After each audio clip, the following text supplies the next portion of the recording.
एक बार फिर से अपने YouTube चैनल पर स्वागत करता हूं। आई होप आप लोग सभी लोग अच्छे होंगे। तो दोस्तों आज की वीडियो बहुत ही इंपॉर्टेंट होने वाली है, क्योंकि आज मैं जो सीआरपीएफ ट्रेड्समैन का जो पेपर हुआ था 2016-17 में, जो पिछली बार वैकेंसी आई थी, तो उसका मैं प्रीवियस ईयर कराने वाला हूँ, है ना। तो आप चैनल को सब्सक्राइब जरूर कर देना, और अगर आप चैनल पर नए हो तो चैनल को सब्सक्राइब जरूर करें और वीडियो को लाइक ज़रूर कर देना और अपने दोस्तों के साथ ज़रूर शेयर करना। सो वीडियो को लास्ट तक ज़रूर बने रहना, तो क्योंकि आपको आइडिया हो जाएगा कि प्रीवियस ईयर में कैसा क्वेश्चन पूछा गया था सीआरपीएफ ट्रेड्समैन का। सो पहले क्या दोस्तों होता था लेवल कि पहले जो होता था आपका रिटर्न जो होता था 50 नंबर में, आपका math reasoning and Hindi English जो भी होता था, जीके जीएस ये पूछा जाता था। और 50 नंबर में 50 नंबर में आपका ट्रेड टेस्ट होता था।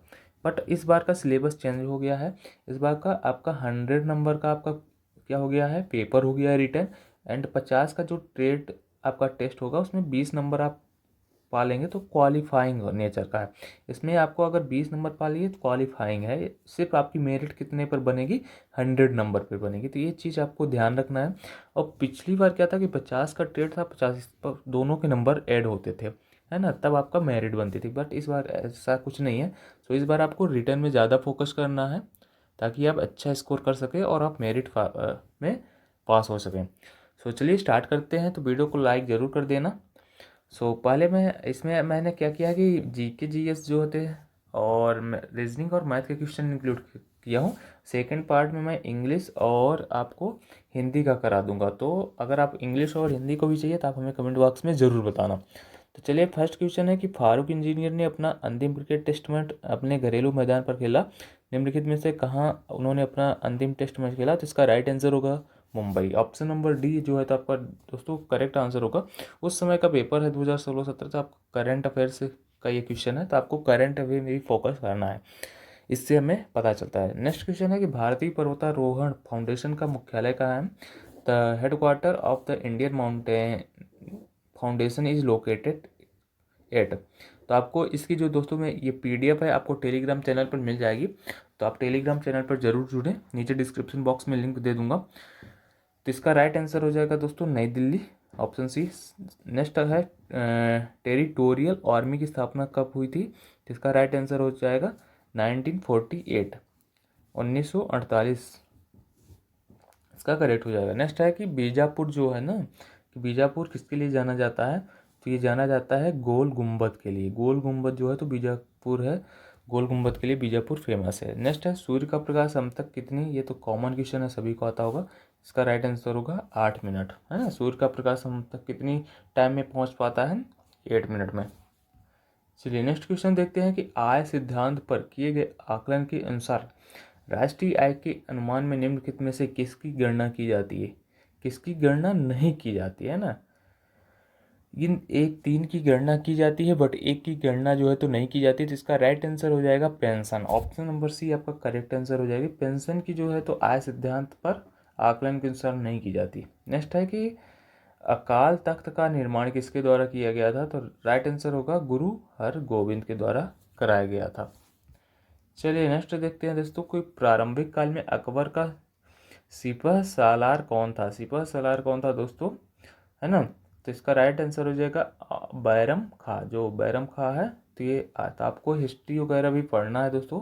हिस्ट्री हो गया, जियोग्राफी हो गया, ये सब चीज़ें आपको पढ़ के जाना है। और इकोनॉमी हो गया, ये सब इससे देख रहे हो क्वेश्चन पूछे जा रहे थे। पहले तो 10 ही क्वेश्चन जीके के आते थे, लेकिन अब तो 25 आएंगे, तो अब तो सिलेबस लंबा हो गया है।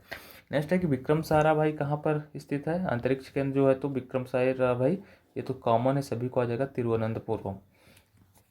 चलिए नेक्स्ट देखते हैं, अब मैथ और रीजनिंग के क्वेश्चन देखेंगे दोस्तों, जो कि बहुत ही इंपॉर्टेंट है।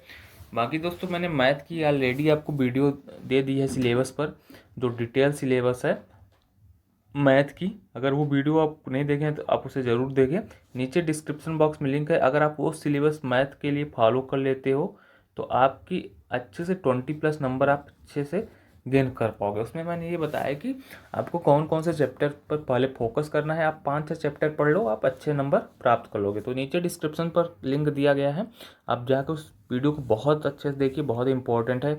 पूरा एकदम जो सीआरपीएफ ने जो सिलेबस बताया है उसी के अकॉर्डिंग मैंने उस सिलेबस को डिज़ाइन किया है। तो चलिए मैथ के क्वेश्चन देखते हैं दोस्तों, कि पहला ही क्वेश्चन है कि आपका जो है तो SCF का क्वेश्चन है, तो LCM और SCF अच्छे से पढ़ के जाना, क्योंकि इससे क्वेश्चन पूछे जाते हैं। CRPF हमेशा पूछती है कि 54 288 की 360 का आपको क्या बताना है, SCF बताना है। तो दोस्तों SCF निकालने का क्या तरीका होता है? SCF निकालने का तरीका ये होता है कि जो दो संख्याओं के बीच में हम क्या देखते हैं, जो उनके जिन संख्याओं के बीच में डिफरेंस क्या हो, कम हो, तो उन संख्याओं का डिफरेंस ले सकते हैं।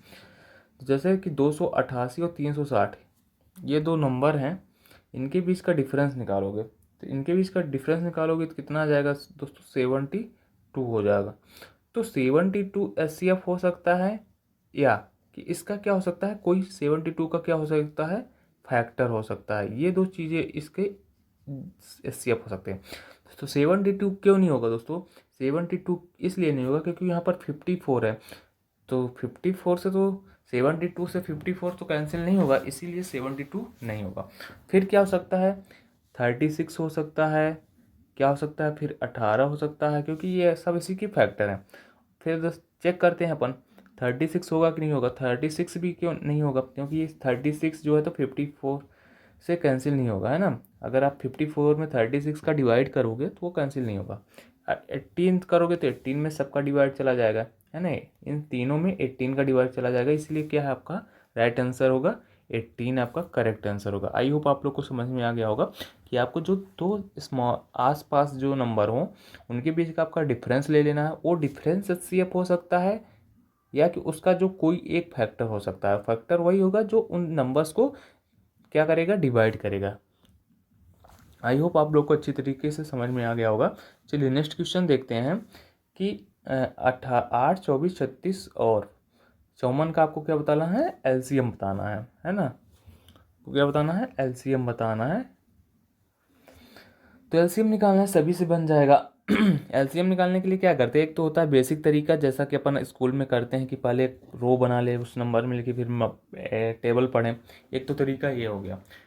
और अगर आप एडवांस लेवल में करते हैं तो आपको SCF निकालने का तरीका ये होना चाहिए कि दी गई नंबर में आपको सबसे बड़ी नंबर पकड़ना है। सबसे बड़ी नंबर क्या है, 54। मैंने लिख दिया 54 इंटू, अब देखेंगे 54 में अपन का क्या क्या शामिल है। तो अपन की इसमें जैसे 36 आ रहा है, तो इसमें 54 में 18 तो शामिल होता है और 3 शामिल होता है। और 36 में क्या शामिल होता है, 18 तो होता है लेकिन 2 भी होता है। 18 तो कॉमन हो गया, लेकिन 2 इसमें नहीं है 54 में, तो यहाँ इंटू कर देंगे 2 से। फिर क्या करेंगे, आपका क्या करेंगे, 24 में क्या क्या क्या शामिल होता है, आपका 8 शामिल होता है और 3 शामिल होता है। तो 3 ऑलरेडी यहाँ पर है, और 8 में क्या क्या क्या शामिल होता है, 4 इंटू 2 शामिल होता है ना। तो आपका तो 4 क्या है दोस्तों, 4 तो नहीं है, एक ही 2 है। और तो यहाँ पर क्या कर देंगे, मल्टीप्लाई क्या कर देंगे, 2 कर देंगे, क्योंकि एक ही 2 है, एक 2 की क्या पड़ रही है, कमी पड़ रही है। फिर देखेंगे 8 में तो आपका ऑलरेडी आ गया, क्योंकि इसमें 3 आपके 2 छिपे हुए हैं। अब इसका आप क्या कर लोगे, मल्टीप्लाई करोगे तो कितना होगा, 2 दूनी 4 और 4 चौको 16। यूनिट डिजिट से आप निकाल सकते हो, पूरा मल्टीप्लाई करने की ज़रूरत भी नहीं दोस्तों, है ना। और 6 जिसका यूनिट डिजिट होगा, तो 6 किसका है, option number 6, 6 number, option number C जो है तो आपका करेक्ट, क्योंकि इसी का 6 जो है तो यूनिट डिजिट है। आप पूरा मल्टीप्लाई करोगे तो इसका आंसर कितना हो जाएगा, 216। आई होप दोस्तों आपको वीडियो पसंद आ रही हो। वीडियो पसंद आ रही हो तो वीडियो को लाइक ज़रूर करना, दोस्तों के साथ ज़रूर शेयर करना, ताकि मैं नेक्स्ट वीडियो भी आपके लिए ला सकूं प्रीवियस ईयर हिंदी और इंग्लिश का। और अभी एक पेपर और बचा हुआ है, क्योंकि 2 पेपर हुए थे उस CRPF ट्रेड्समैन का, 2 दिन पेपर हुआ था। तो एक पहला सेट है, दूसरा सेट भी अगर आपके अच्छा रिस्पॉन्स रहेगा तो मैं दूसरा सेट भी आपको सोल्यूशन करा दूंगा। चलिए नेक्स्ट क्वेश्चन देखते हैं कि 5200 रुपये की धनराशि पर 6% वार्षिक की दर से 2 वर्षों का क्या बताना है कि साधारण ब्याज। आप इंग्लिश में भी पढ़ सकते हैं, find the simple interest on ₹52,000 for 2 years at the rate of 6% per annum. तो आपको SI निकालना है दोस्तों। सिंपल है, SI निकालने का फार्मूला क्या होता है, SI mean simple interest. SI बराबर क्या होता है दोस्तों, principal into rate into time divide by 100। तो यहाँ पर प्रिंसिपल कितना है, 5200 इंटू रेट कितना है 6%, और आपको टाइम कितना है 2 ईयर का, तो इंटू 2 कर दोगे, डिवाइड बाई 100, 2 जीरो से 2 जीरो कैंसिल। अब आप यहाँ पर क्या करना है, मल्टीप्लाई, 6 दूनी 12, 2 दूनी 4, यानी कि यूनिट डिजिट कितना होना चाहिए, 4। तो ये ऑप्शन भी नहीं होगा, ये भी नहीं होगा। अब इस अपन 2 ऑप्शन में फंस गए, तो आपको क्या करना है, पूरा सॉल्व करना है। तो इसको पूरा सॉल्व करोगे तो कितना हो जाएगा, 624, यानी 624 आपका करेक्ट आंसर हो जाएगा। तो ऑप्शन नंबर डी आपका राइट आंसर होगा। आई होप आपको समझ में आ गया होगा, सिंपल क्वेश्चन है। नेक्स्ट क्वेश्चन भी एसआई का क्वेश्चन है, तो आपको एसआई सीआई दोस्तों अच्छे से पढ़ के जाना है, क्योंकि इससे क्वेश्चन 2 या 3 क्वेश्चन मैक्सिमम आपको देखने को मिल सकते हैं। सो नेक्स्ट क्वेश्चन है, आपको यहाँ भी एसआई बताना है, यहाँ पर एसआई नहीं बताना दोस्तों, थोड़ा ध्यान से पढ़िएगा। 1200 रुपये की धनराशि 5% प्रतिशत साधारण वार्षिक ब्याज की दर से 3 वर्ष बाद कितनी हो जाएगी, यानी कि वो टोटल में क्या बताना है, अमाउंट बताना है। तो अमाउंट सिंपल ही है दोस्तों, पहले आप एसआई निकाल लो, और जो एसआई आएगा उसको आपको प्रिंसिपल में ऐड कर देना है। प्रिंसिपल आपको दिया या ऑलरेडी, पहले अपन क्या निकाल लेते हैं, एसआई निकाल लेते हैं। अब फार्मूला तो आपको पता ही क्या है, 1200 यानी प्रिंसिपल यानी रेट कितना है 5% और टाइम कितना है 3 वर्ष के लिए, तो इंटू कर देंगे 3 डिवाइड बाई 100। तो ये 0 से 0 कैंसिल हो जाएगा। 12 इंटू 15 करोगे तो कितना हो जाएगा दोस्तों, 180। अब 180 में क्या करना है, अमाउंट बताना है, तो प्रिंसिपल को ऐड कर दो। प्रिंसिपल को ऐड करोगे तो कितना हो जाएगा, 1380। तो आपका राइट आंसर हो जाएगा ऑप्शन नंबर फर्स्ट, आपका करेक्ट आंसर हो जाएगा। आई होप आप लोग को वीडियो पसंद आ गई हो और क्वेश्चन भी आपको समझ में आ रहे होंगे। कोई डाउट्स हो तो हमें कमेंट बॉक्स में ज़रूर बताना। चलिए नेक्स्ट क्वेश्चन देखते हैं कि 2100 रुपये की धनराशि 5% की वार्षिक, यहाँ पर अभी एसआई पढ़ रही थी और यहाँ पर क्या हुआ गया है दोस्तों, सीआई आ गया है ना, चक्रवृद्धि ब्याज आ गई, 2 वर्षों के बाद कितनी हो जाएगी। कितनी हो जाएगी मतलब कि क्या बताना है आपको, अमाउंट बताना है कि कोई राशि है 2 वर्षों के बाद आपको सीआई के रेट पर कितनी राशि होगी। तो इसके कई करीब सॉल्व करने के कई तरीके हो सकते हैं। पहला है कि आप फार्मूला लगाओ, है ना। एक होता है कि आप पहले 5% निकाल के ओवर आप क्या निकाल लो, सीआई निकाल लो। सॉरी दोस्तों।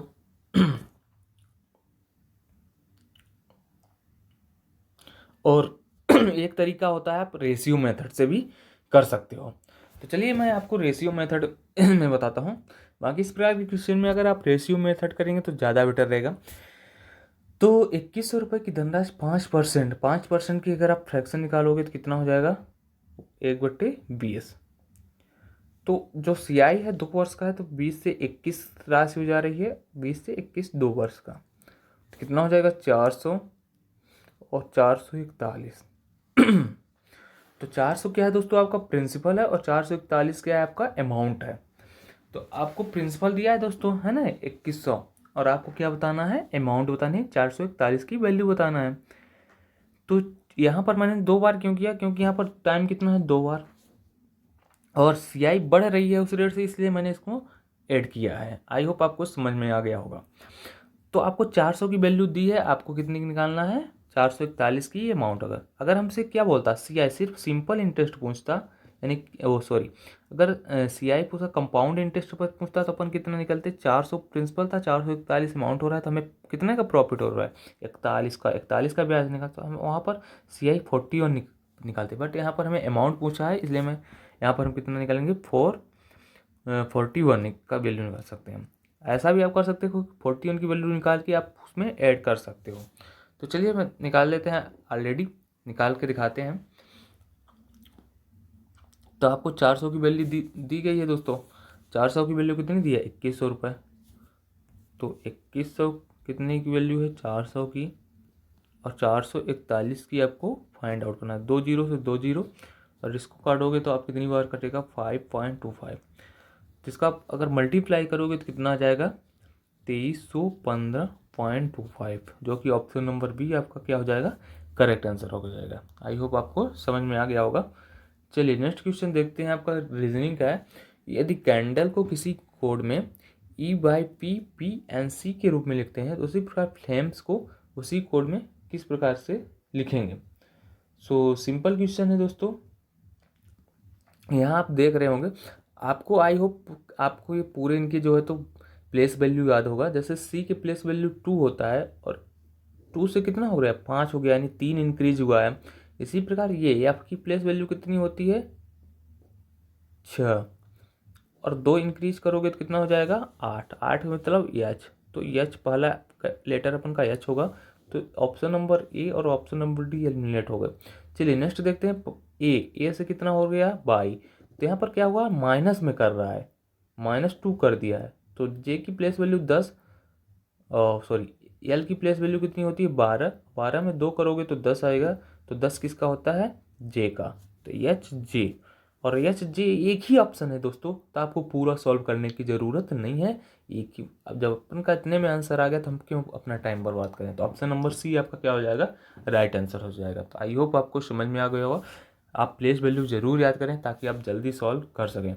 चलिए नेक्स्ट क्वेश्चन है ब्लड रिलेशन का, बहुत इंपॉर्टेंट क्वेश्चन है कि ऐसे क्वेश्चन आपके एग्जाम में आ सकते हैं दोस्तों, कि दीवार पर लगे एक चित्र को दिखाकर राम ने बताया कि इस वृद्ध व्यक्ति का पुत्र मेरे पुत्र का चाचा है, तो राम का वृद्ध से क्या संबंध है। तो इस प्रकार के क्वेश्चन में अपन क्या करते हैं कि पहले डायग्राम बना लेते हैं।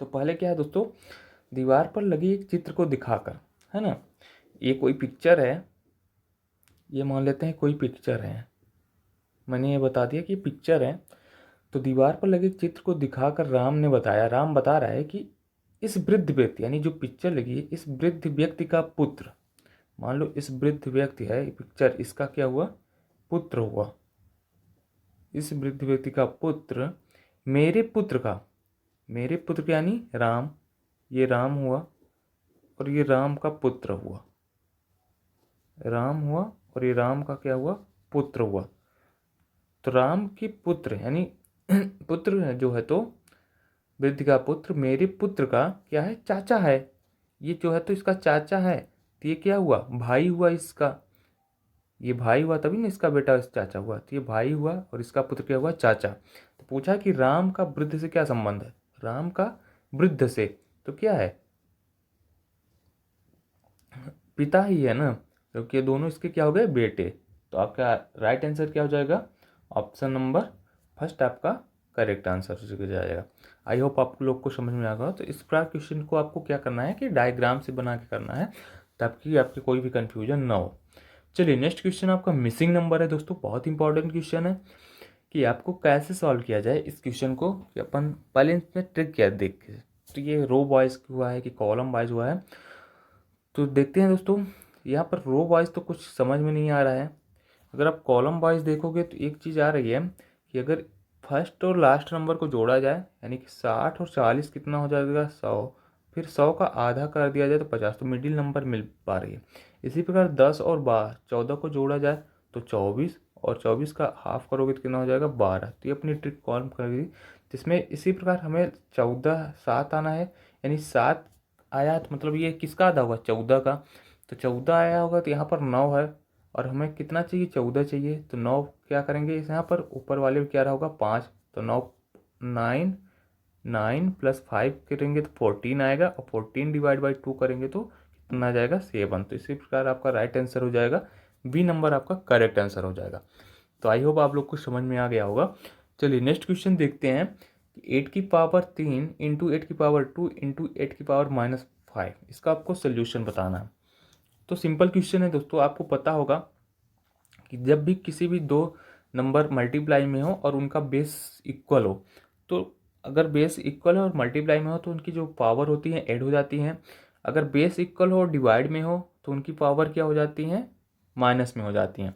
तो पहले इनको सॉल्व करो, क्योंकि इनका बेस क्या है दोस्तों समान है और मल्टीप्लाई में है सबका, तो क्या हो जाएंगी पावर जुड़ जाएंगी, तो 8 इंटू 3 इंटू 2 करोगे तो कितना हो जाएगी 8 की पावर 5, फिर 8 की पावर क्या है -5, फिर इनकी बेस समान है और इंटू में तो जुड़ जाएंगे, तो कितना हो जाएगा 8 की पावर 0, क्योंकि 5 और प्लस -5 करोगे तो 0 हो जाएगा, और कोई भी अगर x है और x की पावर 0 है तो कितना होता है मान 1 होता है, तो इसी प्रकार x की जगह पर 8 है, 8 की पावर 0 है तो 1 आपका करेक्ट आंसर हो जाएगा, जो कि ऑप्शन नंबर फर्स्ट होगा आपका राइट आंसर। आई होप आपको समझ में आ गया होगा।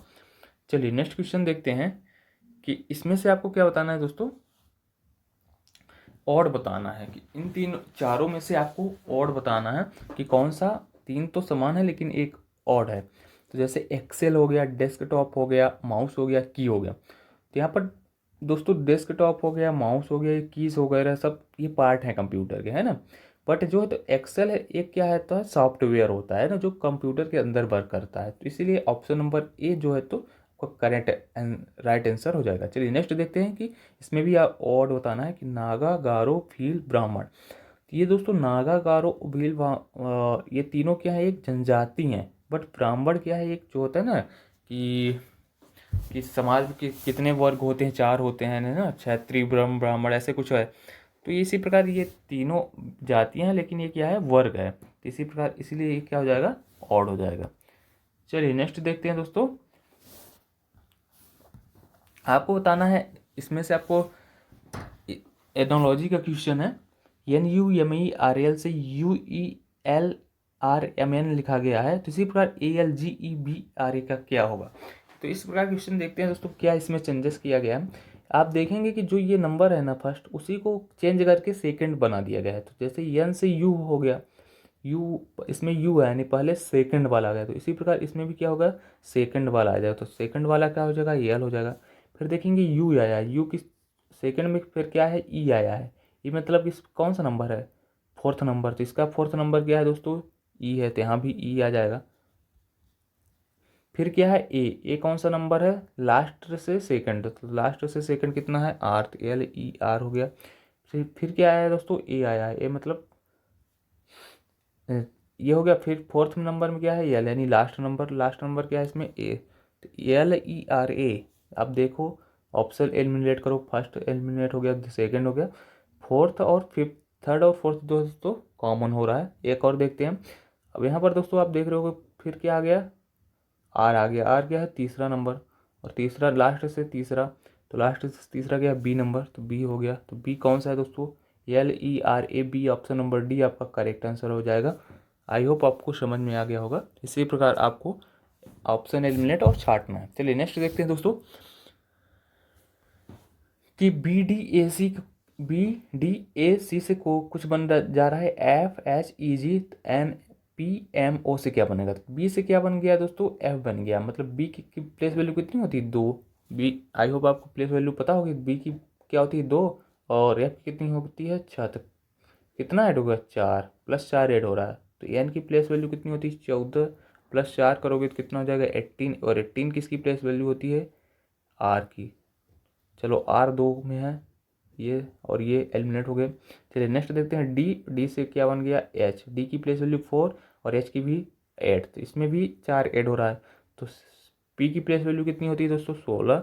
16 में 4 ऐड करोगे तो 20। 20 किसकी होती है, टी की। तो आर और टी होगा, है ना। तो आर क्यू नहीं होगा, RT होगा। ऑप्शन नंबर डी जो है तो आपको राइट आंसर। तो इस आपको पूरा क्वेश्चन सॉल्व करने की ज़रूरत ही नहीं पड़ी, है ना, 2 में ही आपका आंसर हो गया। तो ऐसे ही आपको सॉल्व करना है। तो आई होप आपको वीडियो अच्छी लगी हो, आपको क्वेश्चन समझ में आ गए हैं। तो ये कुछ क्वेश्चन थे दोस्तों प्रीवियस ईयर के। अभी इसमें मैंने हिंदी और इंग्लिश के क्वेश्चन नहीं इसमें प्रोवाइड किया है, वीडियो लंबी हो जाती। अगर आप कमेंट करेंगे तो मैं हिंदी और इंग्लिश का भी प्रोवाइड करा दूंगा। अगर आपका रिस्पांस अच्छा रहेगा, ज़्यादा से ज़्यादा वीडियो को लाइक करोगे, तो और एक सेट बचा है उसका भी मैं सोल्यूशन करा दूंगा। तो आपको अगर रिस्पांस रहा तो उसको भी मैं क्वेश्चन को आप लोग को जल्दी से करा दूंगा। तो वीडियो को लाइक करना, अगर चैनल पर नए हो तो चैनल को सब्सक्राइब जरूर कर देना। सो मिलते हैं जल्दी नेक्स्ट वीडियो पर। Thank you for watching this video.